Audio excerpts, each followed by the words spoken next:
Então passei a refletir sobre a sabedoria, a tolice e a falta de juízo. O que poderá fazer o sucessor do rei? O mesmo que outros já fizeram. Então vi que a sabedoria é mais proveitosa do que a falta de juízo, assim como a luz traz mais proveito do que as trevas. O sábio tem os seus olhos bem abertos, enquanto o tolo anda em trevas. Contudo, entendi que a mesma coisa acontece com ambos. Aí eu disse a mim mesmo: o que acontece com o tolo, acontece comigo também. De que adianta então ser sábio?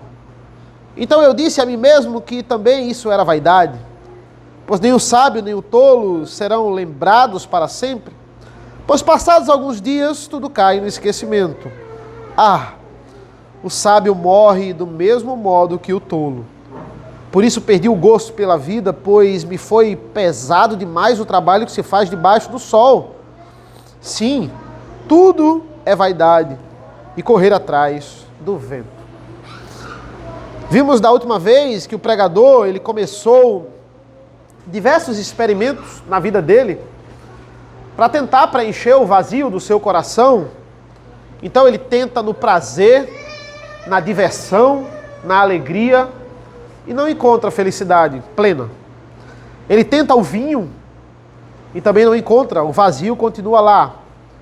O pregador tenta se envolver em grandes projetos. Olha, vou fazer aqui várias coisas no reino de Israel, grandes obras, vou fazer um grande palácio para mim, vou fazer até um jardim pessoal para mim.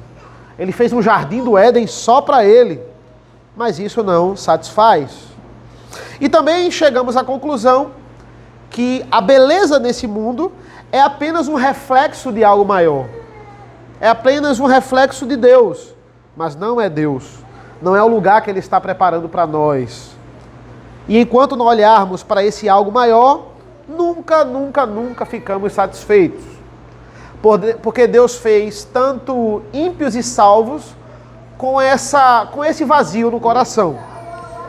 E esse é um problema quando a gente não preenche com Deus. Vamos orar para meditarmos no texto de hoje. Senhor nosso Deus, nosso Pai, nos prepara, nos concentra, para que possamos mais uma vez, iluminados pelo Espírito Santo, entendermos as Tuas verdades. Nos abençoa, tem misericórdia de nós nesta noite e nos faz enxergarmos o que Salomão, há tantos anos atrás, inspirado pelo Espírito Santo, escreveu nestas passagens. É isso que nós te pedimos em nome do Teu Filho amado Jesus. Amém.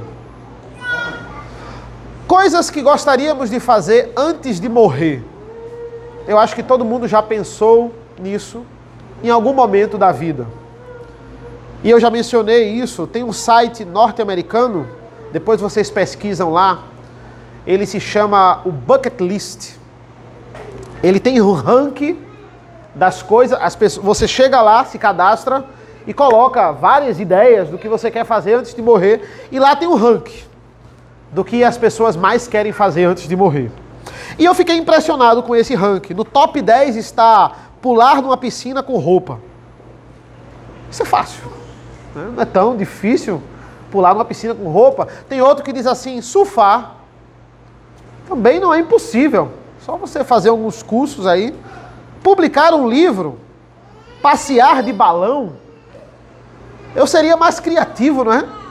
Mas as pessoas, elas querem fazer coisas que é possível fazer.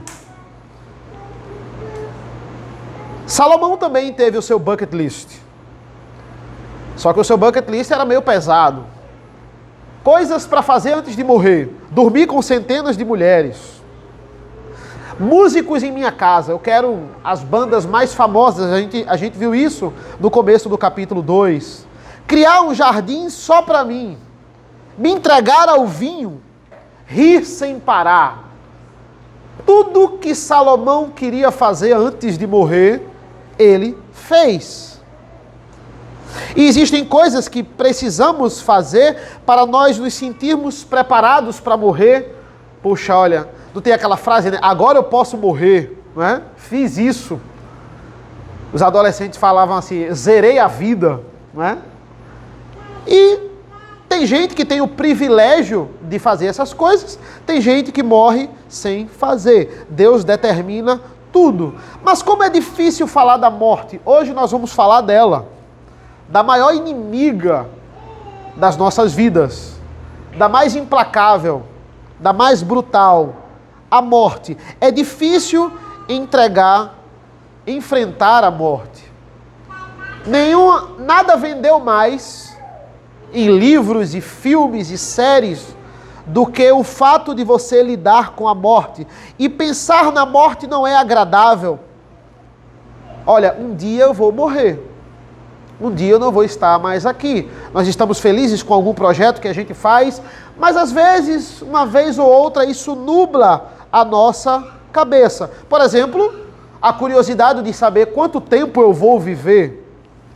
Olha, será que a medicina vai aumentar a minha expectativa de vida, sei lá, para 120 anos, 150 anos? A promessa é que as pessoas vivam mais. Tem gente hoje que diz já que os 80 são os novos 50, né?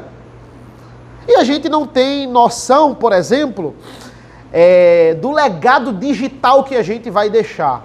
Por exemplo, entenda isso, você deixou, ou a sua esposa, ou seu esposo, ou alguém que você ama e conhece, tem todas as suas senhas das redes sociais?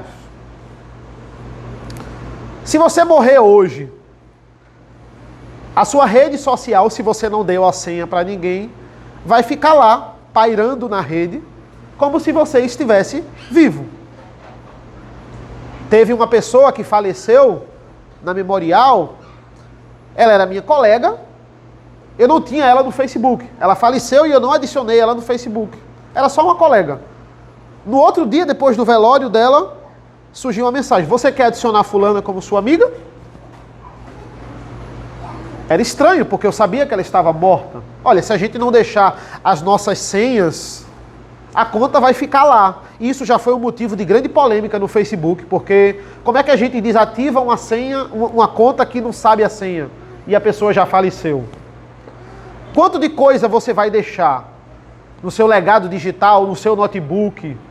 Pode ficar lá e ninguém nunca mais abrir. A ideia da morte está tirando, aqui nessa passagem, o sono do pregador. Ele vai querer investigar.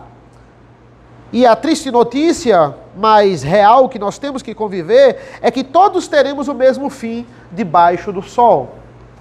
Olha o versículo 12 a 14, são 2 pontos. O nosso primeiro é o do 12 ao 14, diz: então passei a refletir sobre a sabedoria, a tolice e a falta de juízo. O que poderá fazer o sucessor do rei, o mesmo que os outros já fizeram? Então vi que a sabedoria é mais proveitosa que a falta de juízo, assim como a luz traz mais proveito do que as trevas. O sábio tem os seus olhos bem abertos, enquanto o tolo anda em trevas. Olha, até agora tudo que ele encontrou, vaidade. A gente viu isso nos sermões passados. Mas eu sempre vou lembrar para vocês o que é vaidade. Vaidade é vapor, vaidade é algo efêmero, é algo que a gente não pode agarrar, que a gente não pode controlar. São as circunstâncias da vida, elas vêm e a gente não pode controlar os anos que a gente vai ter em vida. Isso não dá para controlar. A gente não pode controlar se essa semana eu vou ter imprevistos ou não. Eu posso me planejar para essa semana? Eu posso antecipar um imprevisto assim, se eu tiver isso, eu faço isso.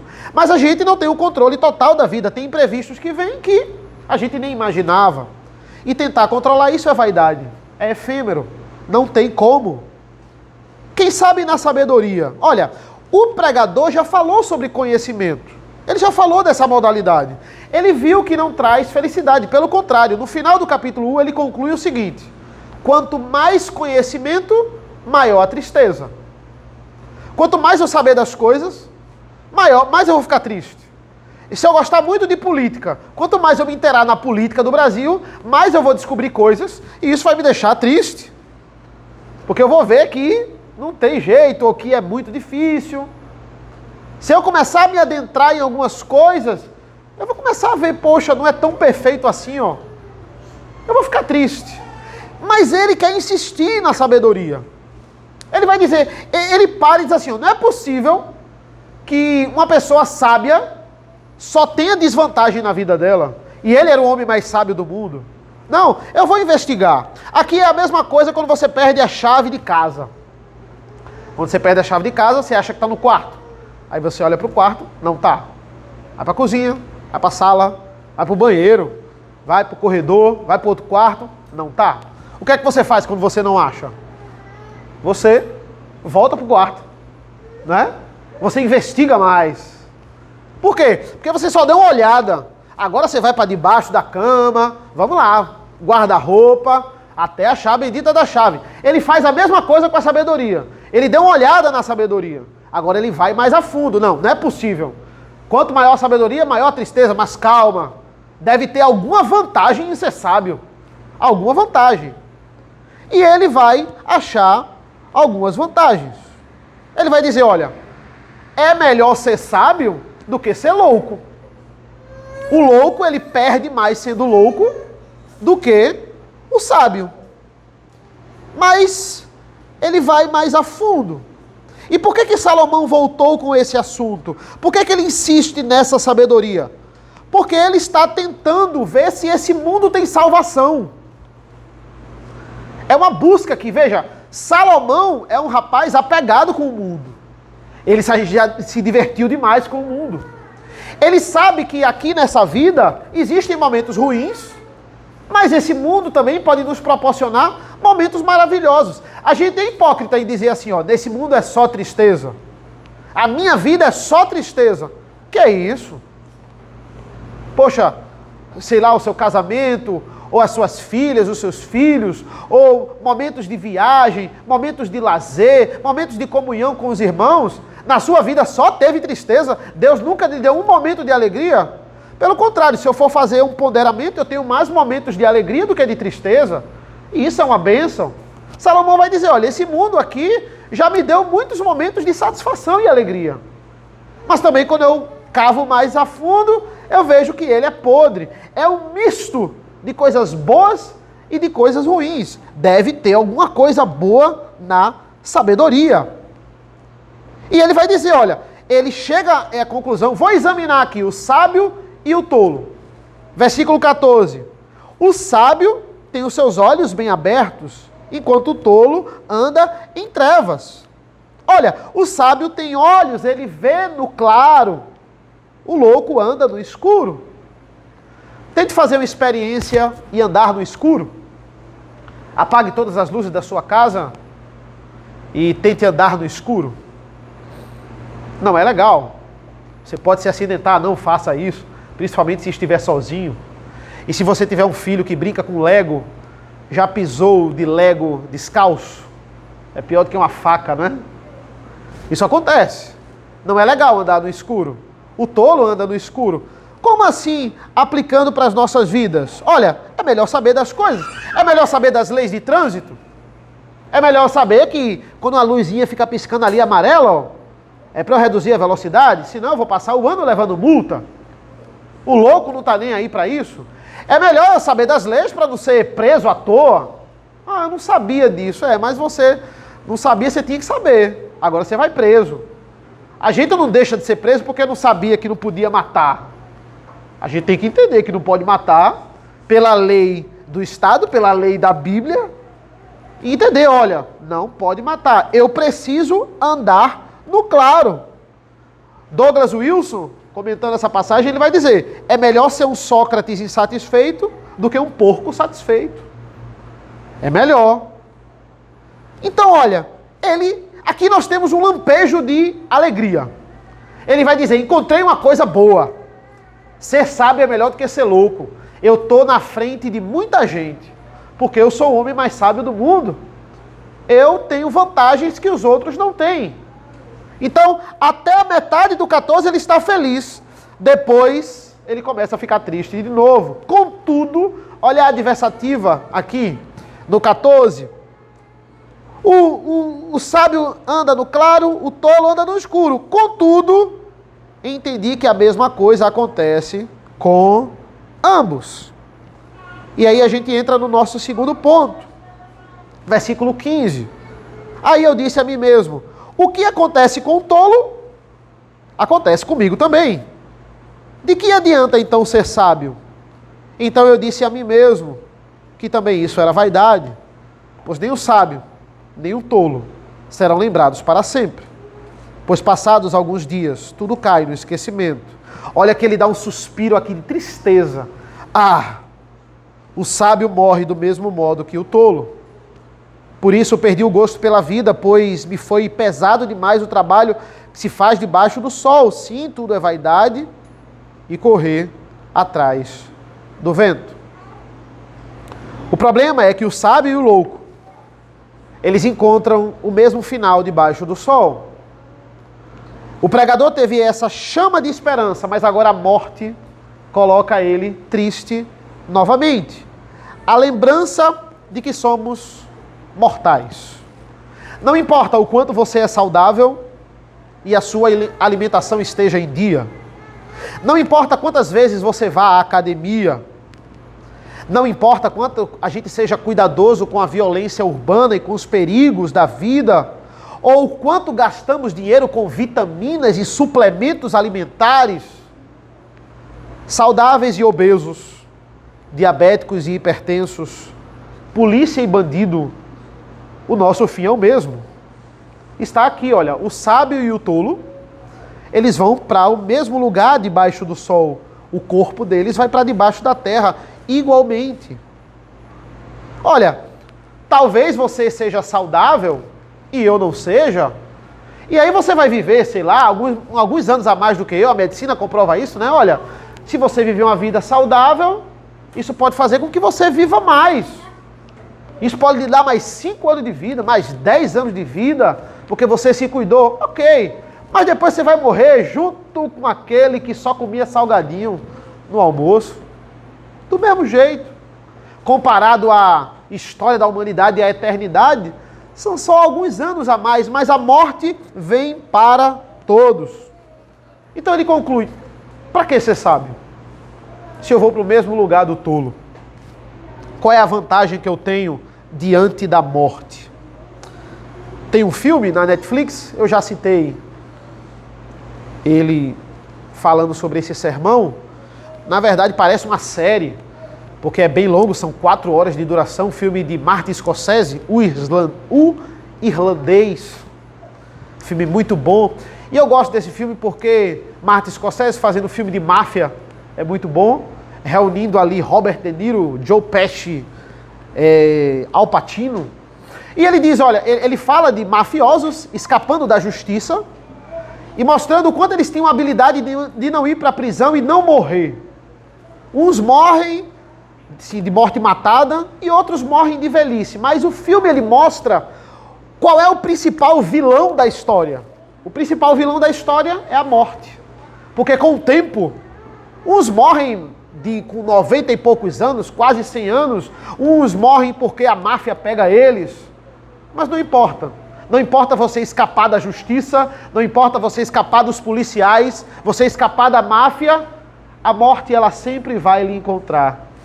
E eu acho interessante porque é um diretor no final de carreira, pegando todos os seus melhores atores no final de carreira para falar do maior problema da humanidade. A velhice, o tempo e a morte. E olha que coisa interessante. Esta é o grande problema aqui do pregador. Isso está tirando o sono do pregador. Tem um bordão na literatura que diz assim, e isso aqui está meio no versículo 16, olha o versículo 16. Pois nem o sábio nem o tolo serão lembrados para sempre, pois passados alguns anos, tudo cai no esquecimento. A literatura diz assim, você morre 2 vezes. Diferente da Bíblia, né? Morte física e espiritual. A literatura diz, você morre fisicamente e você morre quando a última pessoa fala o seu nome na humanidade. Você morre na memória das pessoas. É esses 2 tipos de morte da literatura. E não se engane. Um dia desses, quando essa geração passar talvez, o seu nome será dito uma última vez na boca de alguém. É claro que quando você morrer, seus filhos jamais vão lhe esquecer, sempre vão falar de você, mas eles vão morrer também. Ah, mas os seus netos vão falar de você, nunca vão lhe esquecer, mas eles vão morrer também. E os seus bisnetos vão ficar falando de você como seus filhos falavam? E os seus tataranetos? Eu já falei isso, né? Quantos tataravós você lembra o nome deles? Os 16 que você teve, né? Quantos você lembra deles? Os 16, os 17, né? Talvez a gente não passe de uma mera curiosidade fotográfica. Ah, quem era meu tataravô? Era esse aqui. Ah, tá bom, pronto. Pode guardar a foto de novo. No fim, a gente não é mais lembrado. A gente vai caindo no esquecimento. Olha, tem pessoas que elas são lembradas até hoje. Salomão é lembrado até hoje, né? Salomão aqui tem mais de 3.000 anos da sua existência. Ele é lembrado, ok, porque ele é um autor da Bíblia, todos os autores da Bíblia são lembrados. Quantas vezes Paulo é lembrado nos cultos? Paulo é citado, né? Tem um cara amigo meu, ele diz que ele é doutor, ele diz que o maior doutor de todos os tempos e o mais renomado é Paulo, porque ele é o mais citado de todos os tempos, né? É o autor mais citado. Ok, tem pessoas que são lembradas, mas olha, comparado à quantidade de gente que já passou por esse mundo na história da humanidade, compare a quantidade de gente que passou aqui e a quantidade de pessoas que são de fato lembradas. Qual é a probabilidade de eu e você sermos lembrados? Então ele está triste porque ele não é lembrado. Essa é uma realidade brutal. Olha, a morte é tão brutal que ela separa o seu corpo do seu espírito. É a única que faz isso. Por isso que ela é o nosso maior inimigo. E diante disso, não me traz nenhum proveito ser sábio, eu não vou ser lembrado. O que adianta ser sábio se o meu fim é igual ao do tolo? Versículo 17. Por isso perdi o gosto pela vida, pois me foi pesado demais o trabalho que se faz debaixo do sol. Sim, tudo é vaidade e correr atrás do vento. Perdi o gosto pela vida. Esse perdi o gosto, tem versões que falam aborreci a vida. Esse aqui é o mesmo aborreci de Malaquias 2. Eu amei a Jacó e aborreci a Esaú. Mas aborreci aqui é nitidamente traduzido no hebraico como odiei. Eu amei a Jacó e odiei a Esaú. Eu odiei a minha vida. Eu odeio a minha vida. Porque não existe nenhum proveito. Olha, tentar viver para sempre, tentar viver para ser lembrado é correr atrás do vento. Tentar fazer o seu nome grande não é nada mais além de vaidade. Mas a gente tem que entender o que é que vem depois do sol. Isso sim, irmãos, quando a gente entende a perspectiva acima do sol, isso vai definir como vamos viver e como vamos morrer. Olha, por que o pregador ele entra praticamente em depressão aqui? Porque propositalmente ele está considerando só o mundo horizontalmente. Olha, isso aqui são perspectivas só terrenas. Ou seja, o que é Eclesiastes? É uma tese de doutorado com vários experimentos tentando descobrir se a vida sem Deus funciona. Existe alegria? Será que dá para alguma coisa nesse mundo, nessa terra, a gente conseguir satisfação sem Deus? Olha, eu vou tentar isso aqui sem Deus para ver se eu consigo alegria. É isso, ele vai continuar para tudo, para todas as modalidades da vida. Isso funciona sem Deus? Isso funciona sem Deus? Mas ao mesmo tempo, ele nos aponta, olha, a expressão debaixo do sol é para nos dizer, se isso é debaixo do sol, existe algo acima do sol. Salomão, ele era sábio, mas existia uma sabedoria muito mais antiga que a dele. Existe uma sabedoria muito mais antiga do que até a queda. Que sabedoria é essa? Depois da queda todos os mortais têm que passar pela morte, porque são pecadores. E a consequência do pecado é a morte, e nós sabemos disso. Por que isso? Por causa de Adão. Por causa de Adão, nós temos que passar por esse terrível caminho da morte. Irmãos, é proposital nós temermos a morte, porque não fomos feitos para morrer. Não fomos feitos para morrer. Por isso que a gente não gosta da morte. Morte é a consequência do pecado. Não fomos criados para receber a consequência do pecado felizes, de bom grado. Ai, como é bom morrer. Não! Na nossa natureza, isso não encaixa. É a mais feroz dos nossos inimigos. Precisamos de uma sabedoria mais forte do que a de Salomão. Precisamos de uma sabedoria mais antiga, mais profunda, para nós sairmos dessa onda de depressão. A sabedoria de Salomão não basta. Precisamos de algo antes da morte ter vindo. Vários de vocês conhecem Nárnia, as Crônicas de Nárnia de C.S. Lewis. O mais famoso deles, e o melhor filme, é O Leão, a Feiticeira e o Guarda-Roupa. O melhor livro também, é muito bom. E eu gosto porque C.S. Lewis ele usa o mundo que ele criou na obra de Nárnia para falar do nosso mundo. Ele usa os elementos fantásticos, que falavam muito na época dele, para aplicar o evangelho nesses elementos fantásticos. E são claras as analogias de Nárnia com a Bíblia. Por exemplo, os 4 jovens que entram em Nárnia. Um deles, chamado Edmundo, é enganado pela vilã, a feiticeira branca, que domina aquele local e comete traição. E aquele local é infestado do inverno. O inverno ali simboliza o pecado. E o inverno pairava por Nárnia por vários anos. E tinha uma regra naquele local. É chamado no livro da regra da magia profunda. O livro não menciona isso. Que regra é essa? Todo traidor tem que morrer. Olha como Nárnia se parece com o mundo real.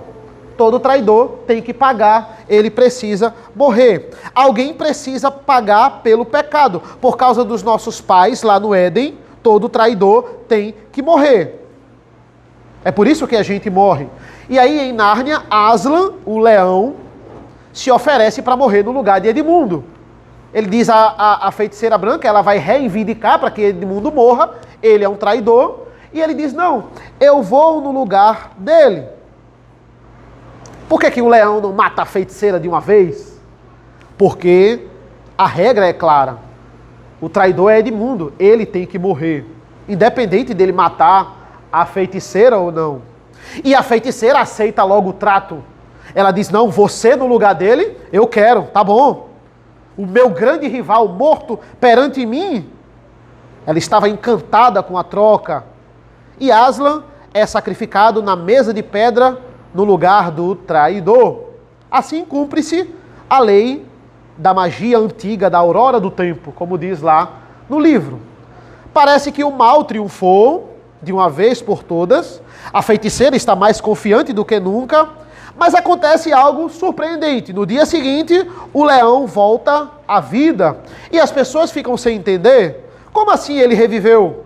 E Aslan explica, abre aspas, a feiticeira pode conhecer a magia profunda, mas não sabe que há outra magia ainda mais profunda. O que ela não sabe, o que ela sabe não vai além da aurora do tempo, mas se ela tivesse sido capaz de ver um pouco mais longe e penetrar na escuridão e no silêncio que reinam antes da aurora do tempo, ela teria aprendido diferente. Ela saberia que se uma vítima voluntária, inocente da traição, fosse executada no lugar do traidor, a mesa racharia e a própria morte começaria a andar para trás. Olha que figura fabulosa do Evangelho. C.S. Lewis, ele capta bem aqui, nesse clássico cristão, a saída do abismo em que nós mesmos nos metemos. A única forma de vencer a morte é se alguém que veio antes da morte existir, vier e pela regra eterna se oferecer no lugares daqueles que mereciam a morte. Se alguém vier inocente e morrer pelos pecadores, se alguém vier e morrer pelos traidores, Jesus Cristo é Ele, antes da fundação do mundo, antes da lei ser escrita, entrou no pacto com o Pai e com o Espírito Santo para escolherem um povo para si e para ser aquele que morreria trazendo libertação e vida eterna para o seu povo escolhido. Tudo estava planejado antes de tudo. Olha, o filho vai ter o pecado, a gente já sabe, a gente determinou isso. Mas o filho vai encarnar, vai viver de maneira perfeita e na cruz do Calvário, por meio da morte, vai fazer a própria morte começar a andar para trás. Esse é o nosso Deus. Esse é o sacrifício do nosso Deus. Irmãos, para a gente concluir, eu queria que os irmãos abrissem lá em Colossenses. Colossenses capítulo 3, por favor.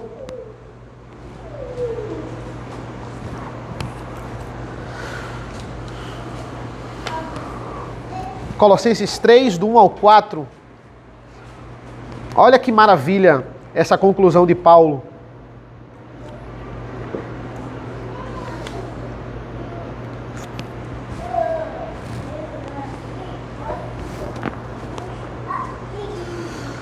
Colossenses 3, de 1 ao 4, ele vai dizer assim: portanto, se foste ressuscitado juntamente com Cristo, buscai as coisas lá do alto, onde Cristo vive, assentado à direita de Deus.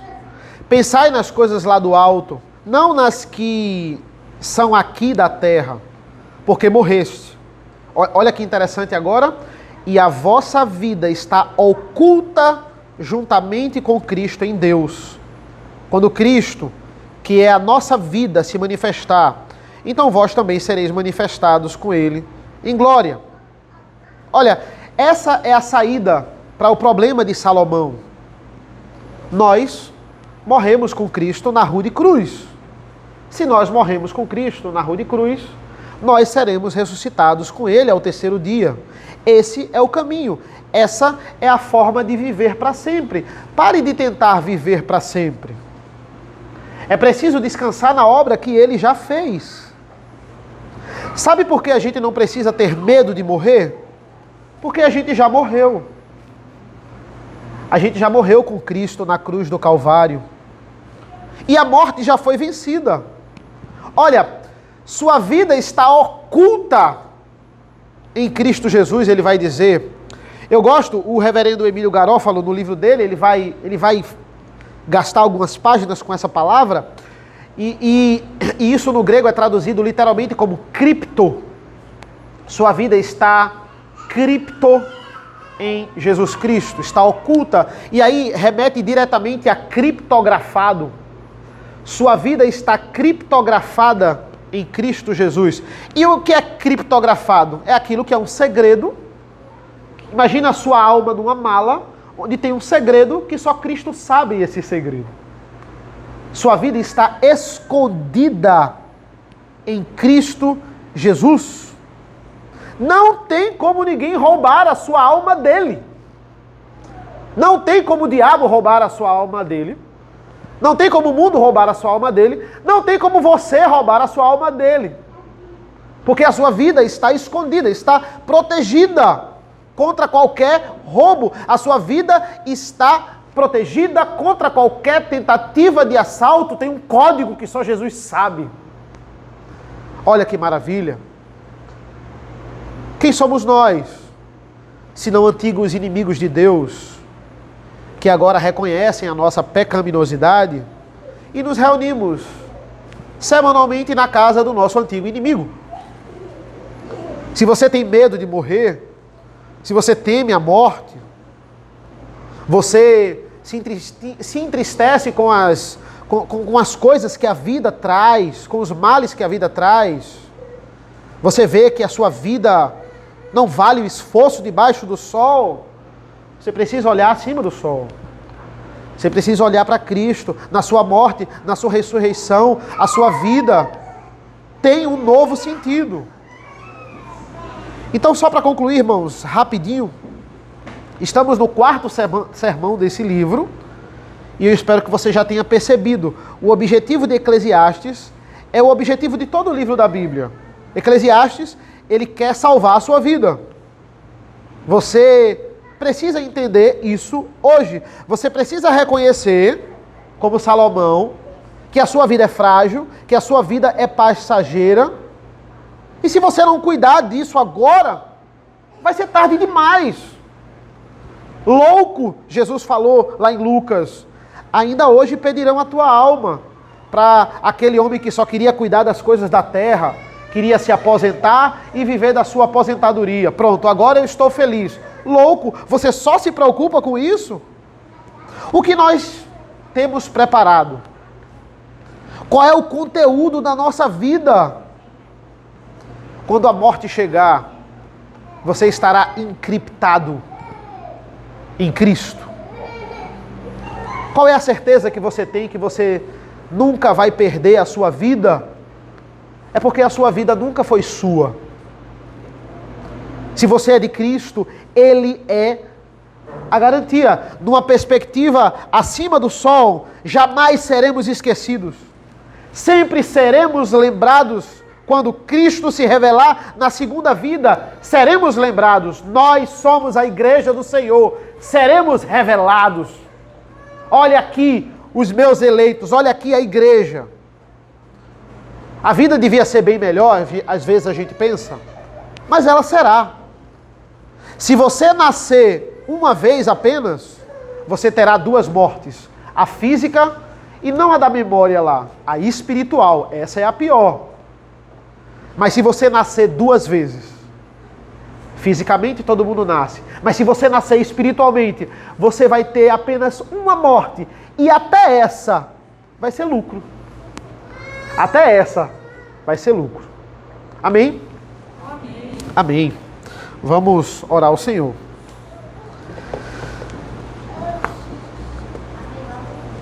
Senhor nosso Deus, nosso Pai, nós te agradecemos pelas palavras do pregador, porque um dia ele foi inspirado pelo Espírito